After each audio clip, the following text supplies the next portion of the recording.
Kaixo laztana, hemen nauzu. Behingoz gauaren barealdia iritsi den honetan. Nik gaur esandakoa, urte batzuen buruan ulertuko duzulakoa. Negar malkoak isurtzen dituzten begi horiek, ani begiratzen dituzun horiek, zer gertatzen ari den azaldu beharrik ez dutela sentitzen dute. Begirada batek hitz guztiak hartzen dituela iruditzen zait. Baina badakit, zure inozentzia horretan ez zarela ezertaz jabetzen ari. Ez dut zuri horrelakorik gertatzerik nahi, ez da etxean zer gertatzen den konturatzerik ere. Horregatik, gelan bakarrik uzten zaitudanean, orduan hasten gara, aita eta biok gure arteko sekretua bizitzen. Badakit ez duzula ondo pasatzen. Atea isten ari naizela, negarre sentitzen zaitudanean, erdibitu egiten zait bihotza. Baina zindagizu zure onerako dela hau guztia. Gauaren iluntasunarekin batera datorretxeko ekaitza. Gauarekin batera pizten da piztia. Egun batetik bestera gertatu zen guztia. Zu izango zintugula jakin berri genuen batean. Ez pentsa zugatik hasi zenik, nire bizipoza zara. Ezin dut azaldu zer gertatu zen. Ezin dut azaldu gertatu zenaren arrazoia. Gertatu zitzaionarena.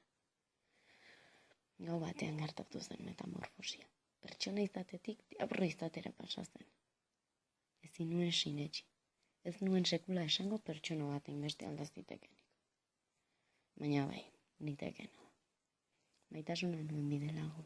Maite nuen. Horregatik ez nion kontra egiten. Galduko nuen beldur nintzen. Hasiera batean, maite ninduela uste nuen. Nire onerako zigortzen ninduela. Jasotzen nuen guztia merezi nuelako zela. Gainera, jada ez nintzen ni bakarrik. Dagoeneko zu nirekin zinen. Eta ez nintzen ni sufritzen ari zen bakarra. Bio ginen. Zuk maite zintuen aita bat edukitzea nahi nuen. Zu ondo ezi eta hirurok familia bat osatzea. Gurea gainerako familia bezalako xe izatea nahi nuen. Baina ez. Begiak irekitzea eta errealitateaz jabetzea kostazitzaidan arren lortu nuen azkenean. Ez nuen jasan bere eskuak nire sabelaren gainean sentitzea. Berak bazegian, benetan zerk egiten zidan min. Zerk sufriarazten zidan. Zu galduko zintudan mehatxuak izaten dituen gauero. Jasan ez dina izan zen. Gertatzen ari zena bidegabekeria zela jakin, eta kontra egiten hasi nintzen.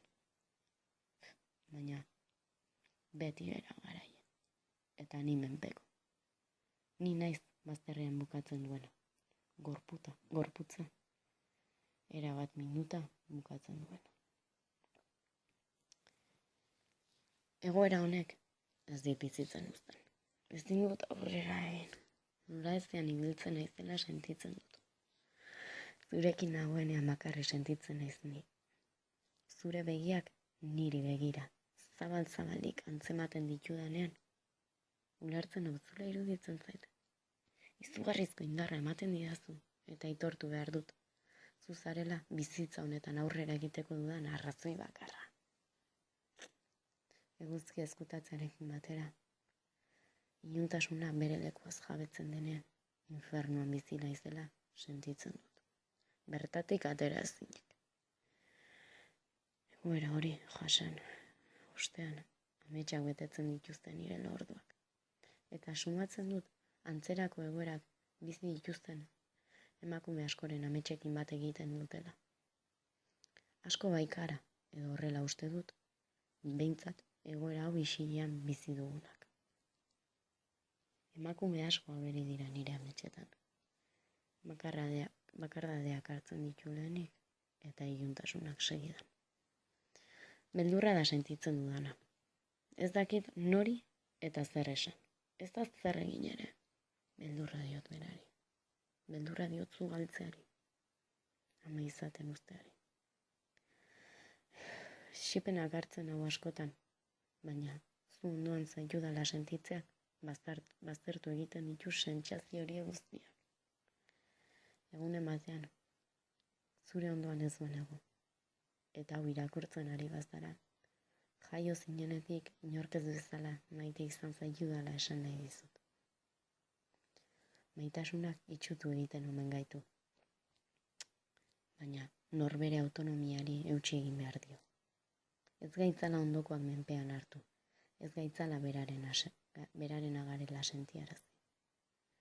Ziur nago, egun batean, topatuko dugula, zulo beltzonetatik irteten lagunduko didan, argizpia.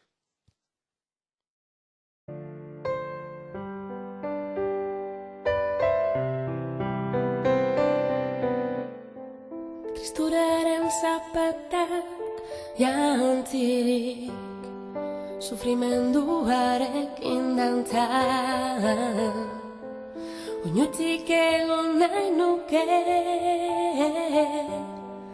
erritmoa galtzen badut ere, egoak astindu, ta oinak mugitu, azkenengo dantzaldu arte.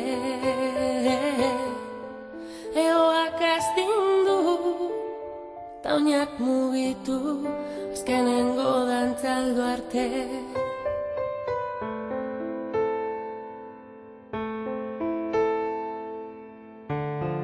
Nirekin egon beharko naiz, argia itzali arte, aztanekin lokartuko naiz gauero, gauero, argia itzali arte.